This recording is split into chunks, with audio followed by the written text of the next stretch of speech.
तो आपने देखा कि हमने आपको लौकी के बारे में कई तरह के वीडियोस दिए हैं, जैसे उसका हैंड पॉलिनेशन करना, अगर मेल फ्लावर खाली आ रहे हैं उसके लिए हमें क्या करना है, और हमने आपको ये बताया कि गर्मियों में किस तरह से मल्चिंग करना। और अब आ गई हमारी बारिश, और बारिश में भी पौधे को किस तरह से बड़ा करके और उसके फलों को थोड़ा ऊंचा करके मिट्टी को धूप दिखाना, ये भी हमने आपको बता दिया है। नमस्कार दोस्तों, स्वागत है आपका हमारे इस YouTube चैनल में। दोस्तों, आज हम आपको कुछ ऐसे टिप्स बताने जा रहे हैं लौकी और कद्दू के बारे में, जिससे कि आप लोग अपने गार्डन में इस चीज़ को कर सकें। दोस्तों, आज हम आपको ये बताना चाहेंगे और बारिश होने से पहले लौकी के पौधे में हम ऐसा क्या करें जिससे कि हमारे जो हैं वो लौकी के पौधे बहुत ऊंचे और लंबे हो जाएं और फल जो है थोड़ा ऊंचाई पर आकर दें। जैसे ये मेरा पौधा जो है वो 20 दिन का हो चुका है और 20 दिन से ज़्यादा ही का ही हो गया, कम से कम ये 25 से 30 दिन के बीच का ये पौधा है। अब आपको क्या करना है, जब हमने इसे लगाया था आप लोग के साथ में हमने वीडियो शेयर किया था, लेकिन हमने उस समय कहा था अभी आप मिट्टी को दबा दीजिए और थोड़े दिन बाद आपको मिट्टी को कोड़ना है। तो वो आपको किस तरह से कोड़ना है, देखिए जैसे आपकी लौकी की जड़ ये है, आप क्या करिए इसे आजू बाजू से अच्छी तरह से कोड़ लीजिए। कोड़ने से, गोड़ाई करने से एक आपको बहुत अच्छा फ़ायदा होता है कि जो आपकी लौकी का पौधा बहुत जल्दी बढ़ना शुरू हो जाता है। लेकिन वो बढ़ेगा कब, जब हम उसकी इस तरह से गोड़ाई कर लेंगे, और गोड़ाई करके हम इसमें एक ऐसी खाद डालेंगे जिससे कि हमारे आने वाले समय में हमारी लौकियां जो है वो काफ़ी अच्छी हो जाए। इस गोड़ाई का एक फ़ायदा ये भी होता है कि अगर आपने नया पौधा लगाया है, उसमें किसी भी तरह का मिट्टी में कोई कीट हो तो वो भी जो है वो आपको पता लग जाता है कि क्या मेरे पौधे में कोई कीट है, क्योंकि जब ये पौधा बहुत बड़ा और घना हो जाएगा तो थोड़ा आपके लिए मुश्किल भी होगा कंटेनर में इस तरह से गोड़ाई करना। तो हमें क्या करना है, पौधा जब बढ़ने लगे और जब फल फूल आने का टाइम हो तब 2 बार, अभी जैसे पौधा बढ़ रहा है आप एक बार गुड़ाई करके इसमें खाद डाल दीजिए। उसके बाद क्या करना है, जैसे फल फूल आने लगे उस समय हल्की गोड़ाई करके फिर से एक बार खाद डाल दीजिए। 2 बार के खाद में ही आपकी लौकी जो है वो बहुत अच्छी हो जाएगी। बारिश में कंटेनर में धूप लगाने के लिए आपको ये तरकीब ज़रूर करनी है कि अपने पौधे को मिट्टी से सीधा ऊंचाई पर करना है, और उस ऊंचाई पर करने के लिए आपको बीच की सारी कंसियां जो है वो इस तरह से निकाल देनी है। लेकिन हम आपको छोटी छोटी टिप्स आज ये बताना चाहेंगे कि लौकी के पौधे को पहले आप काफ़ी बड़ा कर लीजिए। बड़ा करने की वजह ये है कि अगर आपने बहुत छोटे में उसकी कंसी तोड़ के, जिस तरह देखे 2G 3G करने का बहुत ज़्यादा चलन है, लेकिन हमने आपको इसके पहले भी जो वीडियो शेयर किया था तो हमने कहा था कि हम 2G 3G हम जो है वो नहीं करते हैं, और नहीं करने की वजह यह है कि हम नहीं चाहते हैं कि लौकी जो है हमारी एक साथ फले और ख़त्म हो जाए। उसके लिए हमें क्या करना पड़ेगा, देखिए हम चाहेंगे कि ये मेरी जो लौकी की डाल है ये काफ़ी आगे बढ़े, और अभी जिस तरह से इसमें फूल आ रहे हैं ये ना आने पाए और ना ही इसमें कोई टहनी आने पाए। तो हमें क्या करना है, ये जितने भी आप ये फूल देख रहे हैं ये यहाँ से ये सारे, और ये जो टहनियाँ निकल रही हैं छोटी छोटी, ये पूरी तोड़ लीजिए। याद रखिए ये पहली टहनी यहाँ पर जो है ये टहनी को बिल्कुल नहीं तोड़ना है, फूल खाली तोड़ने हैं। ये जो आपके छोटे छोटे फूल जो है वो निकले हुए हैं और इसी में से हमारी टहनी बनेगी और इसी में हमारे मेल फ्लावर आते हैं।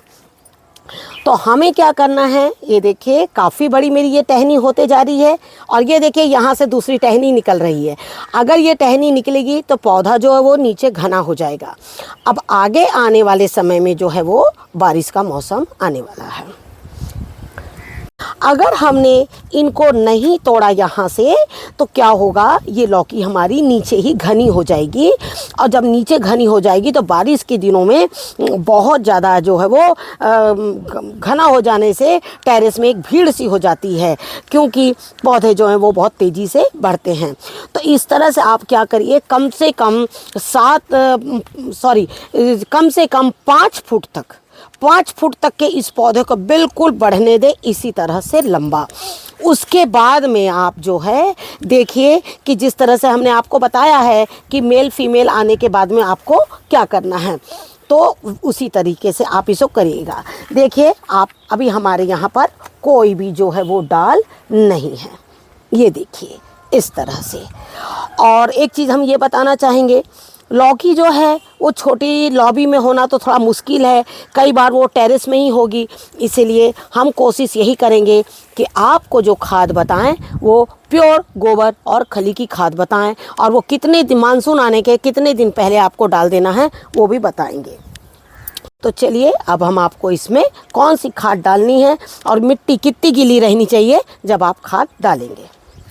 से हमने आपको बताया कि आप इसमें, क्योंकि अभी भी थोड़ा मौसम, हालांकि मौसम बारिश का जल्द ही होने वाला है 2 से 3 दिनों में, और ज़्यादा नहीं तो थोड़ी बहुत बारिश आएगी, लेकिन वो बारिश में एक मॉइस्चर होता है जो पौधों को बढ़ने में काफ़ी कामगार साबित होता है। तो देखिए जिस तरह से ये मिट्टी आप देख रहे हैं हमारी कितनी गीली मिट्टी है, इतनी गीली मिट्टी आपके पास में होनी चाहिए जब आप इसमें खाद डालेंगे। आपको हमने कई बार इसका खाद का जो है वो रेशियो बता रखा है हमने। जैसे ये हमारी सरसों और खली, सरसों की खली और नीम खली जिसको हमने एक साथ में मिला दिया है। ये है हमारी गोबर की खाद जिसको हमने मिला रखा है। आप चाहें तो तीनों को एक साथ मिला दें, हमने वो वीडियो भी बना रखा है। लेकिन अगर आपके पास में गोबर ना हो तो आप ये 2 खाद से भी काम चला सकते हैं, और यही वजह है कि हमने अलग अलग बना रखा है। बारिश में कई बार आपको गोबर की सुविधा नहीं होगी या गोबर की खाद नहीं मिलेगी, तो आप इस तरह की भी खाद जो है वो बना के डाल सकते हैं। हमने बता रखा है कि एक पौधे में, जो छोटा पौधा होता है उसमें 10 ग्राम सरसों की खली और 5 ग्राम जो है वो कम से कम नीम की खली। अगर वही पौधा लौकी का बहुत बड़ा है तो एक पौधे में कम से कम 15 ग्राम सरसों की खली और 5 से 10 ग्राम के बीच में नीम की खली। सरसों की खली का रेशियो हम बढ़ा देते हैं क्योंकि वो खाद का काम करती है, और नीम की खली का जो रेशियो है वो हम ज़्यादा नहीं बढ़ाते हैं क्योंकि वो कीट का काम करती है, कीटों को मारने का। तो 10 ग्राम खली भी एक पौधे में जो है 5 से 10 ग्राम के बीच में काफ़ी हो जाती है। अब देखिए ये जो है इतना ही पानी आप लेंगे। देखिए आपको पता ये होना चाहिए कि मुझे एक पौधे में 10 ग्राम खली मिलाना है तो वो कितनी खली मुझे भिगाना है और मेरे पास कितने पौधे हैं। अब देखिए जैसे मैं इसमें देखिए एक खाद डाल रही हूँ। एक बात का और ध्यान रखिए, जब आप इसमें खाद डालें तो इस तरह से आजू बाजू डाल दें, और सबसे बड़ा ध्यान रखने की बात यह है आपका पौधा कम से कम 30 दिन का होना चाहिए। उससे छोटे पौधे में आप खाद नहीं डालेंगे। उसकी वजह ये है कि जब हमने बीज लगाया था तो हमने उसके बीज में भी थोड़ा सा गोबर की खाद, वर्मी कंपोस्ट जो भी आपने मिलाया था वो ऑलरेडी उसमें है। तो किसी भी पौधे को खाद देने से पहले ये ध्यान रखना चाहिए कि वो कितना उम्र का है और मुझे कितने दिन बाद देना चाहिए।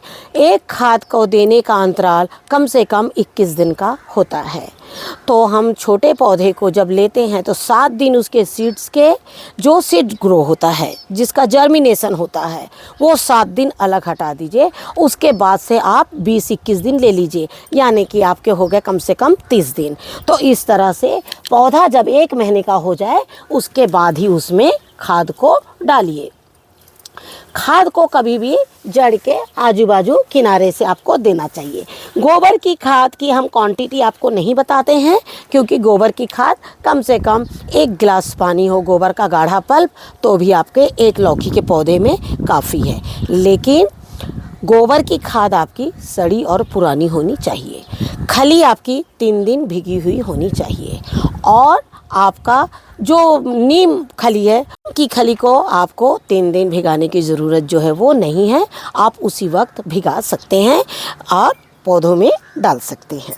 तो जैसे आपने देखा कि हमने आपको लौकी के बारे में अच्छे से बता दिया है। और लौकी के बारे में बताने की वजह ये है कि जिस तरह से अभी बारिश का मौसम आ रहा है, आप लौकी के सीड्स जो हैं वो अभी भी लगा लीजिए। अभी जो सीड्स आप लगाएंगे ये आपके ठंड तक जो है वो चलते रहेंगे। और आपको ये नहीं सोचना है कि अभी मैं कौन से बीज लगाऊं कि वो मेरे ठंड में फलेंगे। तो हम आपको यही राय देंगे। अब हाल ही में आषाढ़ का मंथ भी आने वाला है, तो आप ऐसा करिए, अपने लौकी के सीड्स लाइए और डायरेक्ट उसे कंटेनर में लगा दीजिए और वो बहुत अच्छे से बारिश में ग्रो हो जाएंगे। आपको छोटे ग्रो बैग में भी लगाने की ज़रूरत नहीं है, डायरेक्ट उसे कंटेनर में लगा लीजिए। और उसे 1 महीने के होने के बाद में जिस तरह से हमने खाद दी है, जिस तरह की बीज की कंसियाँ तोड़ी है, इस तरह से तोड़ के और पौधे को बड़ा होने दें। अगर आप पौधे को बड़ा नहीं होने देंगे और नीचे ही आप फैला देंगे पूरे पौधे की कंसियों को, तो ये आपका पूरा घना हो जाएगा। और जब कीट उसमें बारिश में बैठेंगे तो आपको पता भी नहीं लगेगा कि उसके अंदर कीट बैठे हुए हैं और वो हमारे पौधे को अंदर ही अंदर खा रहे हैं। आशा करती हूँ आपको आज लौकी से जुड़े हुए कुछ सवाल के जवाब आप लोग को मिल गए होंगे। और आपको लौकी के बारे में हमने जो टिप्स दी है और वो टिप्स आपके ज़रूर काम आएगी बरसात के मौसम में। और इसी तरह से अपने पौधे में खाद डालिए और आने वाले समय में लौकी के होने का इंतज़ार करते रहिए। आशा करती हूँ आपको आज का ये हमारा वीडियो पसंद आया होगा। और ये वीडियो हमारा पसंद आए तो उसे लाइक, शेयर और हमारे चैनल पे जाके उसे सब्सक्राइब ज़रूर कीजिए। Thank you very much. नमस्कार। जय हिंद, जय भारत।